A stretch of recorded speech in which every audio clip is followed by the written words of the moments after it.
par un kamikaze, membre des insurgés islamistes somaliens Shebab.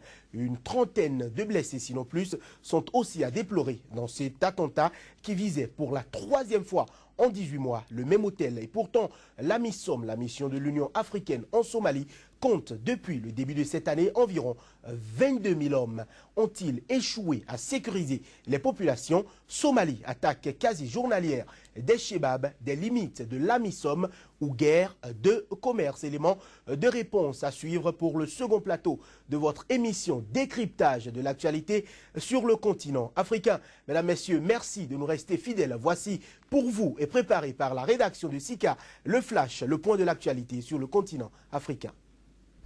Au Tchad, le chef de l'opposition Saleh Kebzabo s'est déclaré ce mardi surpris du classement sans suite du dossier des militaires disparus en avril dernier après l'élection présidentielle. L'opposition avait dénoncé la disparition des militaires qui auraient refusé de voter pour le président Déby, candidat à un 5e mandat, et dont certains auraient été arrêtés et emprisonnés.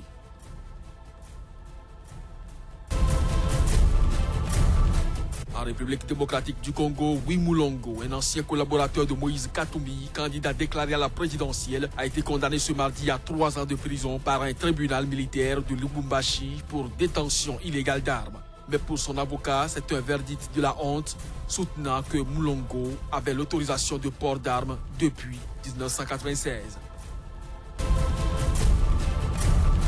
Récemment sorti de prison en Angola, le rappeur Luati Beirao, figure de la contestation contre le chef de l'État José Eduardo dos Santos, continue à défier le pouvoir et appelle au départ le président d'un pays en faillite. En mars, José Eduardo dos Santos, au pouvoir depuis 1979, a annoncé son intention de se retirer de la vie politique en 2018, des paroles auxquelles le militant n'accorde aucun crédit.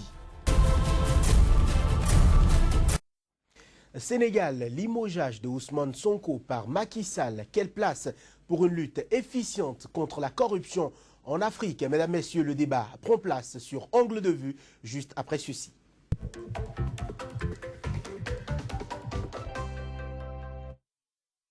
Avec moi sur ce plateau pour en parler, Patrick Armand Pouillon, coach en politique de développement et gestion de crise. Bienvenue sur Angle de vue. Merci.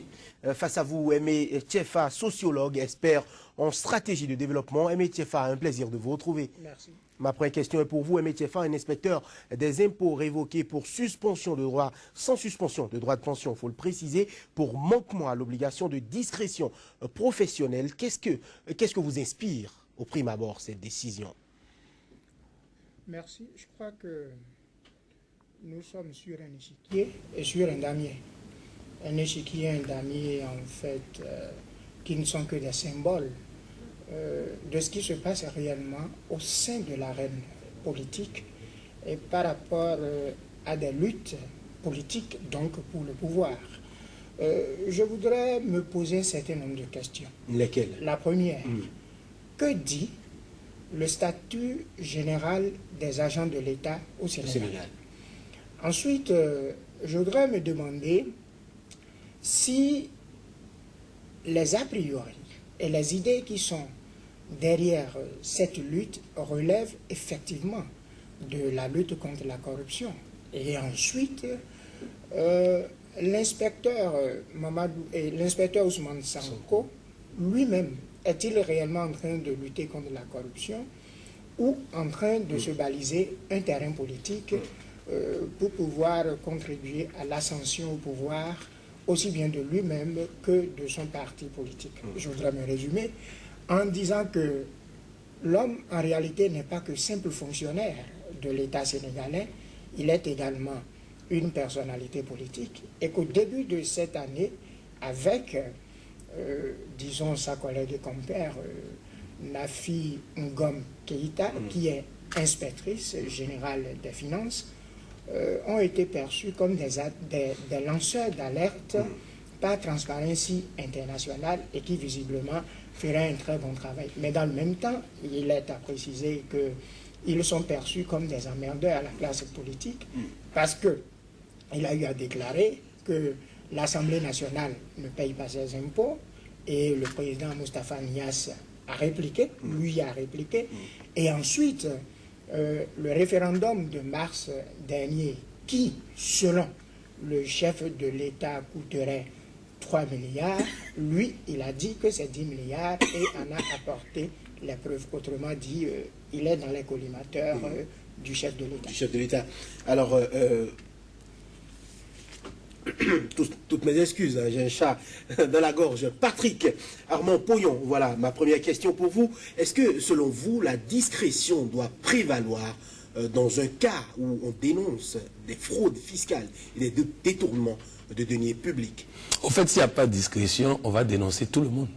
Parce que je me rappelle au Forum national de la lutte contre la corruption, le représentant du chef de l'État, Gaston Zossou, disait exactement « nous sommes tous corrompus ».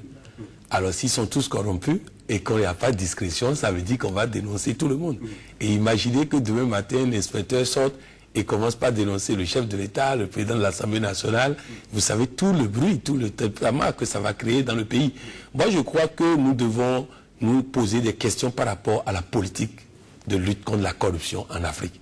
Parce que vous voyez, nos tests même sont hypocrites. On vote un montant qu'on ne doit pas dépasser pour les campagnes électorales. Et on sait très bien qu'avec ce montant, personne ne peut gagner les élections présidentielles avec ce montant, Kérékou l'a dit sur vos antennes. Donc c'est pour dire qu'il faut coûte que nous votons des lois adaptées à nos réalités. Vous voyez par exemple, un jour, le président de la Banque mondiale était allé à Kinshasa. Et Mobutu lui a donné des diamants. Il a refusé. Alors Mobutu a dit, c'est parce qu'il y a des gens là, mettez dans son avion, à son insu. On a mis à son insu, il est parti là-bas, il a retourné les diamants. Alors Mobutu l'a appelé. Il dit, dis-moi, pourquoi quelqu'un refuse des diamants? Il dit, au fait, en étant président de la Banque mondiale, je suis pris en charge, moi, ma famille. Même si je quitte, j'ai des primes pour supporter mes charges. Donc on m'a mis à l'aise. Maintenant, si j'accepte ces diamants, dans 20 ans, si on découvre que j'ai pris les diamants, je dois rembourser les diamants, plus les intérêts sur les diamants. Est-ce qu'on m'a balisé ma vie est agréable? Est-ce que c'est bon que je mette tout en insécurité en acceptant des diamants? Vous voyez, chez eux, ne pas être corrompu est se protéger. Alors que chez nous, dès qu'on nomme un ministre, vous voyez, toute la famille arrive, chacun veut envoyer ses enfants en Europe et tout ça. Donc il faut revoir toute cette problématique de l'emploi pour que nos lois soient votées de manière à ce que nous ne soyons pas hypocrites face à ces situations. Et vous avez vu dans cette situation maintenant, ça a été un règlement politique parce que en voulant lancer la lettre maintenant, il tombe sous le coup de la loi et résultat, l'autre utilise ça maintenant pour régler aussi des comptes avec lui. Alors, mais je voudrais quand même mettre en relief un aspect de votre interrogation qui est très pertinente. En fait, la qualité de discrétion exigée à tout fonctionnaire d'État, quel qu'en soit son rang et les paramètres dans lesquels il exerce, aucunement ne devrait annihiler ou inhiber la volonté de lutter contre la corruption et surtout l'efficacité de ses actions.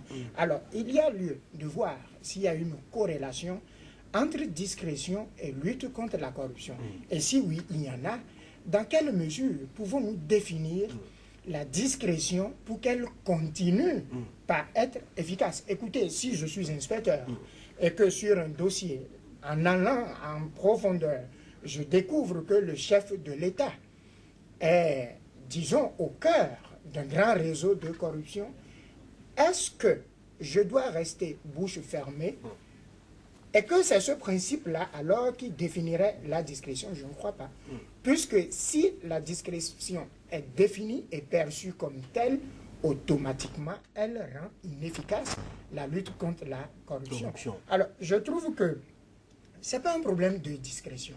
Le problème, il est beaucoup plus profond et qu'on a affaire en fait à un adversaire politique gênant plutôt qu'à un haut fonctionnaire d'État. Alors, Patrick Armand-Poyon, est-ce que nous ne sommes pas dans le cas d'espèce face à un recul démocratique au Sénégal? Ah non, au fait, il faut dire que ça se passe tout le temps, depuis toujours, ça se passe comme ça. Ça se passe comme ça au Sénégal, ça se passe comme ça au Bénin, ça se passe comme ça au Gabon, ça se passe comme ça. C'est-à-dire que il ne faut pas oublier le fait que le monsieur aussi est en train de régler des comptes politiques. C'est-à-dire que nous sommes dans une situation Donc, selon vous, ce n'est pas réellement de la lutte contre la corruption qu'il est en train de faire? Non, il a eu accès à des informations. Si c'était son cas, il n'allait pas sortir ces informations. Donc, il faut faire attention au fait que lui aussi était en train de régler un coup politique et l'autre aussi lui a montré qu'il a aussi des éléments pour régler aussi un compte avec lui. Donc il faut comprendre que dans le jeu politique, il faut comprendre la chose. Si nous avons affaire à quelqu'un qui n'est pas politique, qui n'est pas dans un groupe d'opposition et qui donne des informations comme ça, on trouvera que c'est un cadre qui fait bien son travail. Mais là, il s'agit d'un cadre qui appartient à un mouvement d'opposition. Donc, lui aussi, il règle des comptes et les autres aussi ont des armes contre lui. Et la loi permet. Donc, à partir du moment où la loi permet, il faut respecter ça. Alors, Aimé Tchefa, parmi les personnalités visées figure certain Aliou Sall, qui n'est que le jeune frère du président Macky. On dénonce plusieurs centaines de milliards dans une affaire de participation à une société pétrolière. Votre réaction? J'en arrivais. En fait, je voudrais préciser que le président Sall a réussi à prendre le pouvoir suite à 3 promesses. La première, la lutte contre la corruption. La seconde, la révision constitutionnelle. Et la troisième, l'effort pour faire rayonner économiquement le Sénégal. Alors, la lutte contre la corruption, si vous avez suivi ces dernières années ce que le Sénégal a été, notamment sous le président Wade, vous comprendrez que, de toute évidence, cela est une urgence au Sénégal. Mais souvenez-vous, juste au lendemain de l'élection du président Macky Sall, sa fortune a été dévoilée. Et les Sénégalais ne s'en revenaient pas du fait qu'un monsieur comme Macky Sall soit aussi riche. Les gens n'étaient pas conscients de sa richesse. Mais il a été plusieurs fois ministre. Hein, il est de l'appareil même de Maître Abdoulaye Wade. Non, le problème ne se pose pas en ces termes. N'oubliez pas le contexte. Nous sommes en Afrique, où nous sommes enclins à des problèmes économiques tous les jours, et que l'on découvre de surcroît qu'une personnalité politique soit riche dans cette envergure. Que l'on vous dise que Bill Gates soit riche de 90 milliards de dollars américains, cela ne vous donnerait pas des maux de tête, puisqu'on sait ce que Gates fait. Ou qu'on vous dise que Ibrahim Mo soit suffisamment riche ou que Aliko Dangote, cela ne vous étonne pas, puisque vous les avez vus dans les industries et dans la cimenterie. Mais que ces gens-là, en politique, regardez bien si les Occidentaux ou si les politiques occidentaux sont immensément riches, tels que les nôtres sont. Je ne crois pas. Il y a d'autres dossiers. La politique n'empêche pas de faire des affaires, Aimé Tchefa. Non, on ne fait pas les deux à la fois. Mais ah non, on ne fait pas les deux à la fois. En Afrique, ça se fait. Oui, vous avez dit en Afrique. Et même là encore. En fait, tout haut fonctionnaire d'État devrait déclarer ses biens en entrant dans une fonction et à la sortie. Est-ce que ça se fait? Je ne crois pas. Et au-delà de cela, il y a d'autres dossiers également par rapport au président Macky Sall. Et disons que les soupçons qui pèsent sur son frère viennent à point nommé, d'une manière ou d'une autre, renforcer une certaine vue ou une certaine représentation sociale par rapport à cet homme d'État. Souvenez-vous que l'ancien président de l'AIF, d'accord, le président Lamine Diack, a été perçu comme celui qui aurait financé sa campagne pour l'élection présidentielle. Qui aurait versé des pots de vin. Et également celui qui a appuyé le mouvement Y'en a marre, mouvement de la jeunesse, dont lui, il a été bénéficiaire de la lutte pour le départ du président Wade. Et vous savez très bien que le président Lamine Diack en question est au cœur d'un grand dossier de corruption, actuellement. Dans son institution. Lorsque vous rassemblez tous ces faits, je crois qu'ils ne sont pas dépourvus d'intérêt et que, à tout point de vue, la pertinence soulève un certain nombre de questions qu'il faudrait bien poser pour pouvoir en arriver à appréhender la vérité. Alors, Patrick Armand-Pouillon, il ne faut pas quand même occulter que, outre ces faits hautement politiques, il y a quand même des fonctionnaires de l'administration, un policier et un gendarme, qui ont aussi été sanctionnés pour avoir dénoncé des cas de fraude dans l'administration. Si chaque fois on sanctionne parce que des collègues ont fraudé, que fait-on de la lutte contre la corruption? Le cas sénégalais est un cas patent, c'est un cas sérieux parce que le peuple sénégalais s'est révolté pour porter au pouvoir ce président-là sur fond de gestion scabreuse de l'ancien président Maître Abdoulaye Wade. Que peut-on faire aujourd'hui au Sénégal pour permettre de voir un peu plus clair dans ces affaires qui quand même entachent le sérieux de l'État et font quand même du tort à toutes les populations? Il est important que nous ramenions la balle à terre et que nous adaptons nos lois à nos réalités. Vous voyez, il est impossible de devenir président en Afrique et dans le monde en étant propre. C'est-à-dire qu'il faut que nous votons des lois adaptées à nos réalités. Macky Sall ne peut pas gagner les élections contre Wade sans argent. Il va trouver l'argent où? À travers des gens comme Lamine Diaye, tout ça qui vont amener l'argent. Mais celui qui amène l'argent, après, il demande des comptes. Il faut dire que, écoutez, il est impossible. C'est-à-dire, moi, je m'étonne souvent quand les acteurs de la société civile veulent voir. Il y a quelqu'un, j'ai discuté avec un acteur de la société civile dans un pays, et il dit, le président a trop duré au pouvoir, il faut qu'il quitte le pouvoir. Et je lui ai posé la question, vous êtes président de votre association depuis combien de temps? Il dit non, c'est différent. J'ai dit attention, nous avons des réalités. Il faut que nos tests s'adaptent à nos réalités. Vous voyez par exemple, quand vous prenez la démocratie, vous voyez, on a pris notre démocratie africaine qu'on installe en Grande-Bretagne, qu'on installe en Belgique, où il y a le roi qui ne descend jamais, et on nous amène la version européenne, et ça pose problème. Les tests de la corruption, j'ai fait un débat en 2000, ici au Bénin, sur la télévision nationale, où je disais que moi, si on me nomme ministre, le premier chèque, c'est pour moi-même. Le deuxième, c'est pour ma femme. Le troisième, c'est pour mes enfants.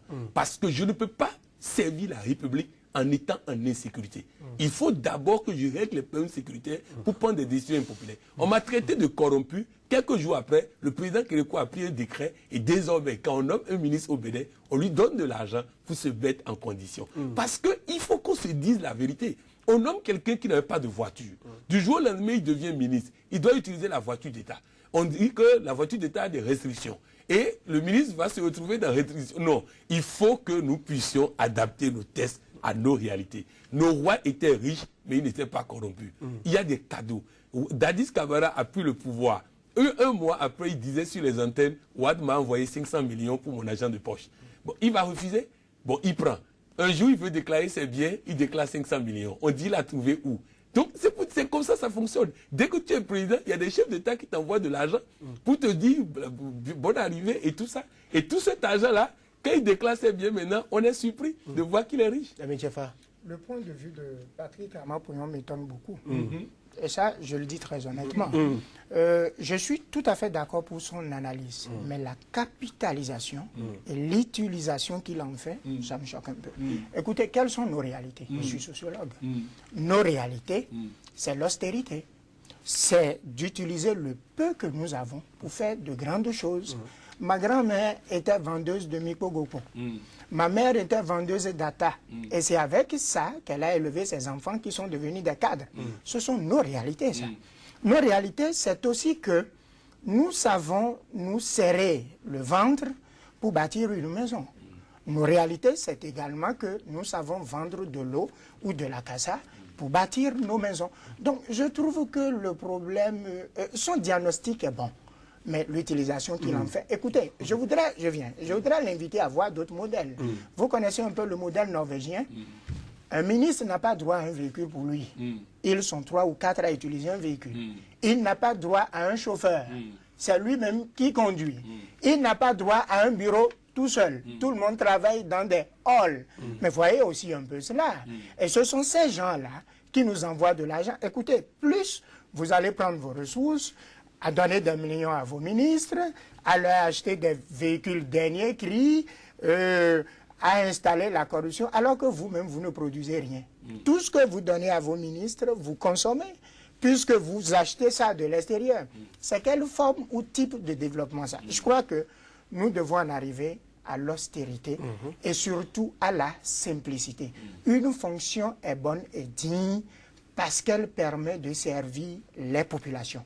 Pas parce qu'elle permet d'avoir 4 ou 5 véhicules à sa disposition, 10 militaires derrière soi, pour bien gonfler son ego. Ça, c'est plutôt de la faiblesse. Il faut qu'on sorte de cela. Tant qu'on ne sortira pas de ça, on ne va pas aller de l'avant. Et c'est ça même le tram est le point nodal de toute question relative au développement, c'est-à-dire nos mentalités, nos vécus et nos perceptions personnelles par rapport à l'avancée et au progrès. J'ai aimé une expression, il faut qu'on en arrive à l'austérité. Vous voyez, regardez les résultats des dernières élections. Qui sont ceux qui sont en tête? Ceux qui ont eu plus de moyens et qui ont dépensé plus de moyens. C'est normal, selon vous?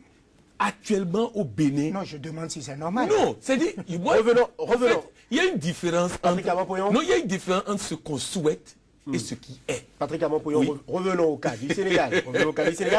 Parlons de cette scabreuse affaire de pétrole, parce que le Sénégal a découvert récemment du pétrole sur son territoire. Et puis, cet opposant en politique, Ousmane Sonko, dit carrément que rien n'est budgétisé et que le gouvernement ne communique pas.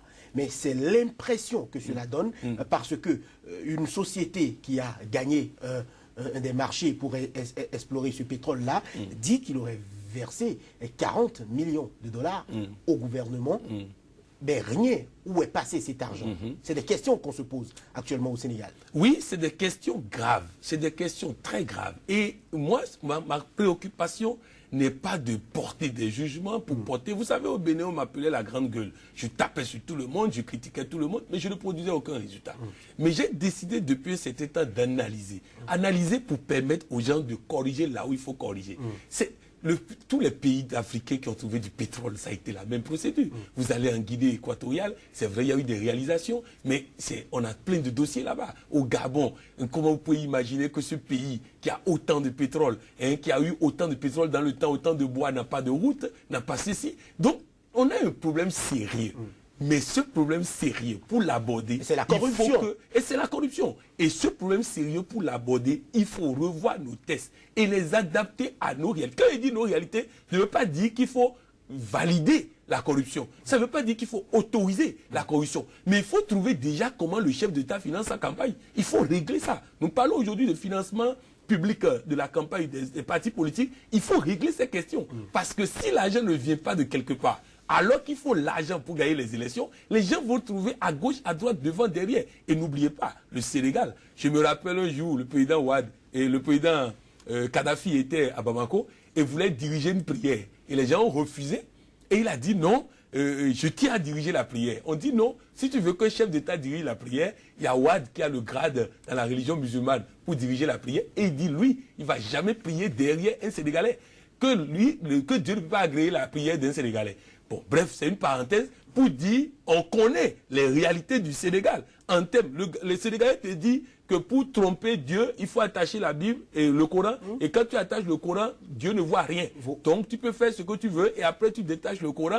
Donc c'est pour dire, on connaît les réalités de ce pays. Mais je dis, la lutte contre la corruption commence déjà par des tests qu'on peut appliquer. Parce que quand vous allez partir devant la justice a des difficultés à appliquer les tests tels qu'ils sont votés aujourd'hui. Il faut relativiser aux propos. Non, avant votre question, rapidement, je voudrais nuancer que ce sont les idées qui permettent de gagner une élection. L'argent vient vous appuyer. Si l'argent, vous en avez beaucoup et vous n'avez pas d'idées, vous ne réussirez pas. Je ne voudrais citer personne dans ce pays, mais... Monsieur Pognon connaît très bien des gens qui avaient eu beaucoup d'argent, mais qui n'avaient pas de bonnes idées et qui n'ont pas gagné. Si le président Talon a gagné, mais attention, il a eu le temps de se préparer. Il est dans l'arène depuis 1991. Il a bien scanné le système qu'il connaît. Il a mis des experts à contribution pour qu'on lui produise les meilleures idées, qu'il a su capitaliser lui-même de son statut de génie. Ça, c'est la vérité. Et il a ajouté l'argent. Ah oui, bien sûr. L'argent est venu en complément pour appuyer les idées et les belles efforts qu'il a eu à réaliser. Revenons au cas sénégalais, une nouvelle politique, une nouvelle polémique entoure la nomination par le président de la nouvelle patronne de l'Office national de lutte contre la fraude. Il faut rappeler que l'ancienne présidente, Madame Keïta, a publié un rapport dans lequel plusieurs comptes du régime au pouvoir seraient dans des affaires de corruption. Bon, je me demande bien, quelle est la stratégie qu'adopte le président Sall pour lutter contre la corruption? Parce que j'ai rappelé, la lutte contre la corruption est l'un des piliers par lesquels il a pris pour venir au pouvoir. Et de mon point de vue, lutter contre la corruption, c'est deux choses partout au monde. La dénonciation et la répression. La dénonciation, quel qu'en soit celui qui en est l'auteur, peu importe le corrompu et les corrupteurs, il faut systématiquement dénoncer à partir du moment où on a les preuves en main, il faut les exhiber, il faut dénoncer, et ensuite, par l'entremise d'une action judiciaire, il faut frapper. Et je crois que jusque-là, les grands acteurs qui sont dans le système et qui ont joué ce rôle de dénonciation, je crois que, de mon point de vue, ils sont sur la très bonne lancée et que si on les laissait prospérer dans leurs actions, certainement les effets qu'on percevrait contribueront à asseoir réellement une vraie politique de lutte contre la corruption. Ça, c'est mon point de vue. Pourquoi limoger un responsable d'un office de lutte contre la corruption qu'on a soi-même installé? Parce que ce responsable a publié un rapport accablant sur soi ou sur certains de ses amis. En fait, la méthodologie Wade et la méthodologie Sall, vous savez, Sall est le dauphin, il est le produit de Wade. Et je suis sûr qu'il est en train de, sans le savoir, de glisser sur les pas de son père formateur. Mais en réalité, moi, je pense que c'est trop criade. C'est trop criade que juste après chaque fois qu'il y a un dossier, on limoge quelqu'un, juste après ça, ça ne fait pas bien, ça ne fait pas bonne image, ça ne fait pas bonne figure. Seulement, vous savez, nous sommes en train d'aller vers d'autres élections. Et il faut intégrer ça dans cette dynamique. C'est-à-dire que ça devient trop de dossiers qui sortent et le monsieur est en train de se protéger. Mais je sais, connaissant le peuple sénégalais, que ça va rebondir à plusieurs endroits, ça va rebondir dans des manifestations, dans la rue et tout ça. Mais je crois que ça commence par faire mauvaise odeur et choses là. Et je crois que c'est toute la difficulté qu'on a en Afrique aujourd'hui à suivre certains chefs d'État qu'on pensait être incarnant une certaine intégrité, incarnant une certaine morale, mais à l'avènement du pouvoir, on se rend compte qu'ils n'arrivent pas à tenir le coup. Il y a un pays dont je ne citerai pas le nom, dont le chef de l'État était quand même reconnu comme quelqu'un de très intègre. Et la dernière fois, l'Union européenne voulait inaugurer un chantier et a décidé de payer directement les traiteurs, directement depuis Bruxelles, qui ne font pas confiance au gouvernement pour verser de l'argent pour payer les traiteurs. Et c'est suffisamment grave quand on en arrive à cette perte de confiance, perte de repère. Et je crois que, comme je l'ai dit, revenons à des réalités réelles, posons les jeux, votons les tests qui s'adaptent à nos réalités et nous allons mieux lutter contre la corruption. Mais tiens, on parle de lutte contre la corruption. Est-ce qu'aujourd'hui, le climat n'est pas totalement délétère au Sénégal quand on voit ce que représente aujourd'hui le président Macky Sall et ce qu'il représentait il y a quelques années quand il est venu au pouvoir par cette manifestation et cet engouement populaire extraordinaire? Votre remarque est pertinente. La lutte contre la corruption, j'ai l'impression qu'on fait 2 poids 2 mesures. J'ai également l'impression que ça sent de la poudre, puisqu'observez bien, c'est trop bouillonnant. Alors que ceux qui sont limogés, je souhaiterais qu'on leur reproche des actes de corruption eux-mêmes. Mais si on ne leur en reproche pas et qu'ils sont limogés pour avoir fait des dénonciations dont ils ont apporté les preuves, cela pose un problème de volonté. Ne faisons-nous pas 2 pas en avant et 4 en arrière. Je voudrais aussi souligner l'aspect suivant lequel il faut faire plus attention et il faut savoir tenir compte de l'environnement interne. Parfois, si vous cassez trop d'œufs, vous n'arrivez pas à prendre une bonne omelette. Alors, Patrick Amopoyon, il ne faut pas oublier aussi que ce régime du président Sall n'a pas hésité à taper durement sur Karim Wade, fils de l'ancien chef d'État, pour des affaires de fraude aussi.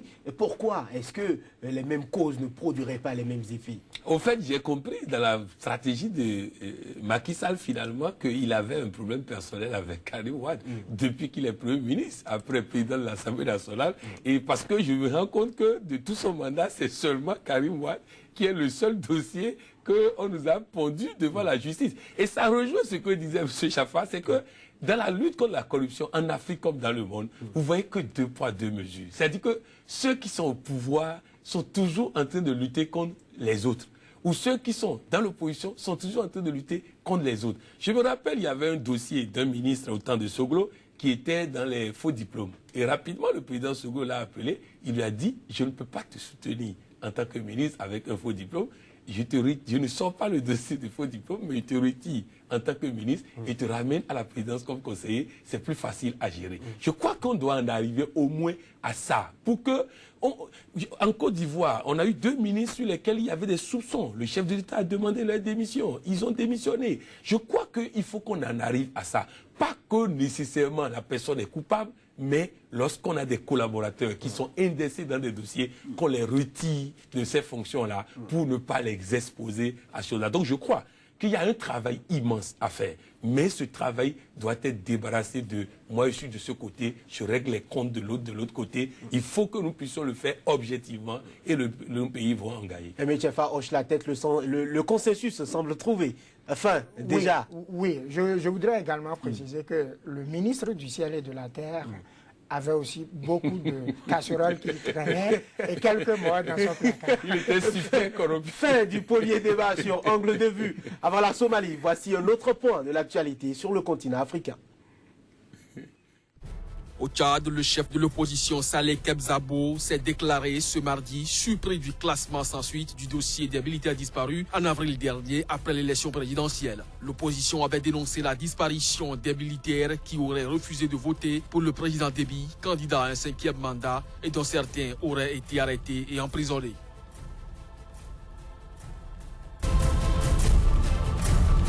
En République démocratique du Congo, Wimulongo, un ancien collaborateur de Moïse Katumbi, candidat déclaré à la présidentielle, a été condamné ce mardi à 3 ans de prison par un tribunal militaire de Lubumbashi pour détention illégale d'armes. Mais pour son avocat, c'est un verdict de la honte, soutenant que Mulongo avait l'autorisation de port d'armes depuis 1996. Récemment sorti de prison en Angola, le rappeur Luati Beirao, figure de la contestation contre le chef de l'État José Eduardo dos Santos, continue à défier le pouvoir et appelle au départ le président d'un pays en faillite. En mars, José Eduardo dos Santos, au pouvoir depuis 1979, a annoncé son intention de se retirer de la vie politique en 2018, des paroles auxquelles le militant n'accorde aucun crédit. Somalie, attaque quasi journalière des Chebab, des limites de l'AMISOM ou guerre de commerce. Le débat s'installe après l'intermède.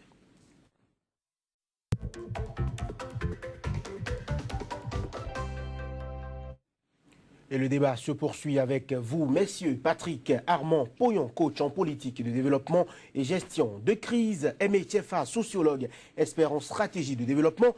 Patrick Armand Poyon, dites-moi d'où tire sa source cette guerre qui fait autant de victimes civiles en Somalie? Simplement parce que l'État est par terre. Et quand l'État est par terre, c'est difficile de reconstruire. Parce que quand l'État est par terre, on envoie l'armée. Et l'armée n'est pas là pour construire un État. L'armée est là pour faire la guerre. Et vous voyez, c'est pourquoi tous ceux qui veulent, pour un oui ou pour un non, ébranler l'État, j'ai dit qu'il faut faire attention. Parce que reconstruire un État est la chose la plus difficile qui puisse exister. Vous allez voir que tous les pays où l'État est tombé, c'est difficile de reconstruire. J'ai plein de collaborateurs, coach, qui sont dans la mission des Nations Unies dans ce pays, en Somalie, mais c'est très difficile parce que, au fait, vous ne savez même pas d'interlocuteur. Mieux, il y a un autre problème qui se greffe là-dessus, c'est le problème ethnique. Les rebelles sont de la même ethnie que le peuple. Or, vous connaissez les solidarités ethniques. Ça veut dire que la population même en arrive à cacher, des rebelles en arrivent à cacher. Il y a de la complicité au niveau de la population. Vous ne savez pas qui est rebelle, qui n'est pas rebelle. On a fait beaucoup de terrains de ce genre, le Nord Mali, le Nord Niger, où à partir du moment où les rebelles ne sont pas venus d'ailleurs et sont des citoyens du pays, avec des embrigades, des liens religieux, des liens ethniques, ça fait qu'on ne sait plus qui est l'adversaire. C'est pas une guerre où tu as l'armée en face de toi et tu vas... Un adversaire invisible. Un adversaire invisible qui te sort de chez toi, qui te sort du trou, qui te sort de partout. Je crois que ce problème est l'autre grand dossier aussi, c'est que les Nations Unies sont paralysées par le système de fonctionnement, où chacun dit attention, si je vote cette résolution comme ça peut se retourner contre nos pays après. Et donc les résolutions sont mal conçues, mal votées. Les gens sont là-bas, ils n'ont pas une mission claire. On ne dit pas concrètement ce qu'ils doivent faire sur le terrain. Et tout ça a fait que nous avons cette pagaille que nous avons sur le terrain. Alors, M. Tchefa, pourquoi a-t-on l'impression aujourd'hui que la MISOM est inefficace? La MISOM est inefficace parce que depuis 2007, où elle a été constituée jusqu'à aujourd'hui, elle n'a pas réussi à faire grand-chose. Écoutez, de 2008 à aujourd'hui, les rebelles Chebab ont réussi à mettre à leur actif et pour leur compte 17 attaques, avec au total plus de 6 000 morts. Ce sont des indicateurs effroyables. Alors qu'on a une mission qui est là et qui est en train de jouer un rôle, on n'a pas le résultat. Vous rappelez... 20 000 hommes, quand même. 22 000. 22 000, oui. 22 000 Alors, hommes. vous rappelez l'attaque en avril 2015 sur l'université de Garissa. Garissa. Vous avez jamais vu ça? Que des djihadistes s'en prennent à une université. Le centre même du savoir. Le centre même du savoir. Puisqu'en réalité, ce mouvement djihadiste, en fait, leur mode opératoire repose essentiellement sur 3 stratégies. Lesquels? Ils ciblent les milieux hautement fréquentés où les étrangers sont beaucoup plus présents, tels que l'hôtel du Sil, tels que le Pissegeden, des endroits hautement fréquentés, pour faire soit une explosion de kamikaze, soit un véhicule piégé, soit des attaques à armes lourdes. C'est comme cela qu'ils fonctionnent. Donc, on n'était pas habitué à ce que les universités soient prises d'assaut. Lorsque vous vous rendez compte de cela, vous allez vous poser des questions. C'est vrai qu'en un temps record, puisqu'aujourd'hui, ils sont au 5e chef du mouvement, presque tous les 2 ans, leurs chefs sont tués, mais le mouvement existe. Le mouvement existe et est toujours là. Et il est issu de la Fédération des mouvements islamiques et ensuite de l'Union des tribunaux islamiques, qui sont donc, disons, des structures bénéficiant plus ou moins de légitimité du peuple, et que de 2009 à 2011, ils ont réussi à prendre l'appareil d'État avant qu'une mission ne vienne les renvoyer de Mogadiscio, parce qu'ils contrôlaient tout le centre et tout le sud, et que maintenant, ils sont en zone rurale. Ça veut dire donc que d'une manière ou d'une autre, et ils sont en train de faire tout cela avec un effectif à peu près de 5 000 hommes. Alors, ça veut dire donc que d'une manière ou d'une autre, ils reçoivent de l'appui de quelque part. L'allégeance faite à Al-Qaïda en 2011, seule ne suffit pas, puisqu'après tout, Ben Laden est tombé. Et que on sait que la chute de Ben Laden constitue forcément, disons, le fait qu'on arrache le bras droit au commandant Abu Ubaïda. Donc au total, je crois qu'il y a forcément une manne et un appui, une perfusion qui leur viennent de quelque part. Et il faudrait cibler cet endroit. Patrick Abampoyon, guerre asymétrique, donc. Guerre asymétrique, et nos armées ne sont pas formées pour ça. Et même les armées européennes ne sont pas formées pour ça. Et aujourd'hui, ils sont en train de faire des recyclages, des formations pour s'adapter à ça. Mais au-delà de ça, comme il a dit, c'est qu'ils ont un soutien d'une partie de la population. Et c'est ça qui rend la guerre difficile. Parce que vous voulez tuer quelqu'un, subitement il devient simple citoyen. C'est-à-dire, il se déshabille et il devient simple citoyen. Et vous ne faites plus la différence entre le combattant et le citoyen. Il y a tous ces problèmes-là qui se posent sur le terrain.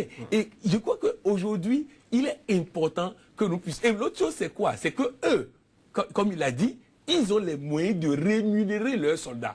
Or, c'est des pays où il n'y a pas d'emploi, il n'y a pas de job.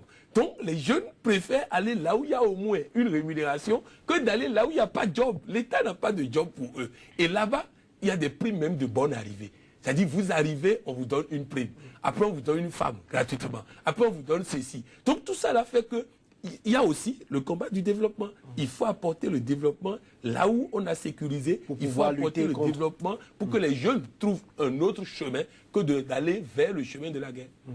Vous avez tout dit. Mais Tchefa, dites-moi, dans ce climat-là, aujourd'hui, il y a encore cette affaire qui sort selon laquelle les soldats de la MISOM feraient du rançonnement, de la vente d'outils scolaires. On parle parfois de cas de viol présumés. Je parle avec des griffes. Est-ce que tout cela ne facilite-t-il pas le fait que cette guerre semble gagnée d'avance pour les Chebab? C'est étonnant, mais dans le même temps, c'est explicable. Moi, j'ai toujours dit qu'une mission de maintien de paix qui dure au-delà de 3 ans doit être renouvelée.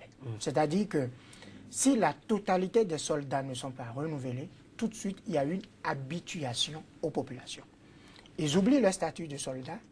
Les populations les voient désormais comme des frères, des amis, des habitués, des parents. Et le mur qui devrait en fait les séparer et renforcer le mythe de soldats s'effondre. Et lorsqu'ils s'effondrent, il n'y a plus rien. Et ce que je prends de son analyse, que je trouve de très pertinent, c'est l'aspect économique de la question. Le jeune Somalien aujourd'hui, de quoi a-t-il besoin? Et qu'est-ce que son État lui donne au total? Quelles sont ses chances pour aller à l'université? Alors, depuis juin 60, que ce pays a l'indépendance,